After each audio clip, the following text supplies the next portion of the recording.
Chapter 28. Woe to that wreath, the pride of Ephraim's drunkards, to the fading flower, his glorious beauty, set on the head of a fertile valley, to that city, the pride of those laid low by wine.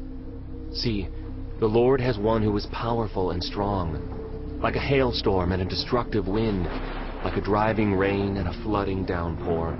He will throw it forcefully to the ground. That wreath, the pride of Ephraim's drunkards, will be trampled underfoot. That fading flower, his glorious beauty, set on the head of a fertile valley, will be like figs right before harvest.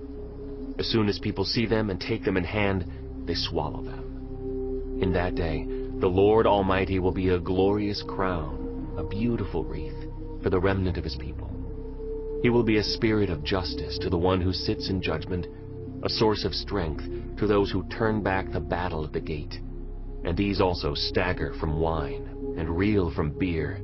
Priests and prophets stagger from beer and are befuddled with wine. They reel from beer. They stagger when seeing visions. They stumble when rendering decisions. All the tables are covered with vomit, and there is not a spot without filth. Who is he trying to teach? To whom is he explaining his message? To children weaned from their milk? To those just taken from the breast? For it is, do this, do that, a rule for this, a rule for that, a little here, a little there. Very well then. With foreign lips and strange tongues, God will speak to this people, to whom he said, "This is the resting place. Let the weary rest, and this is the place of repose." But they would not listen. So then, the word of the Lord to them will become, "Do this, do that, a rule for this, a rule for that, a little here, a little there," so that as they go they will fall backward. They will be injured and snared and captured. Therefore hear the word of the Lord, you scoffers who rule this people in Jerusalem. You boast, "We have entered into a covenant with death. With the realm of the dead we have made an agreement."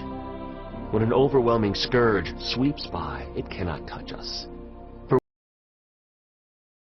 we have made a lie our refuge, and falsehood our hiding place. So this is what the sovereign Lord says. "See, I lay a stone in Zion, a tested stone, a precious cornerstone for a sure foundation. The one who relies on it will never be stricken with panic. I will make justice the measuring line, and righteousness the plumb line. Hail will sweep away your refuge, the lie, and water will overflow your hiding place.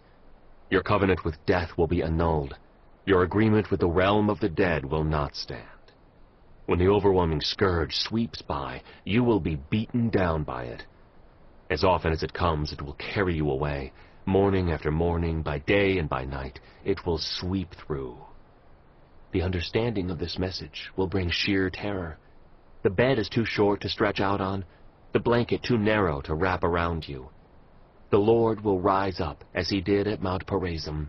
He will rouse himself as in the valley of Gibeon, to do his work, his strange work, and perform his task, his alien task. Now stop your mocking, or your chains will become heavier.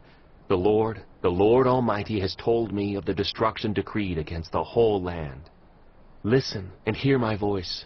Pay attention and hear what I say. When a farmer plows for planting, does he plow continually? Does he keep on breaking up and working the soil?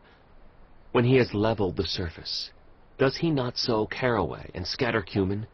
Does he not plant wheat in its place, barley in its plot, and spelt in its field?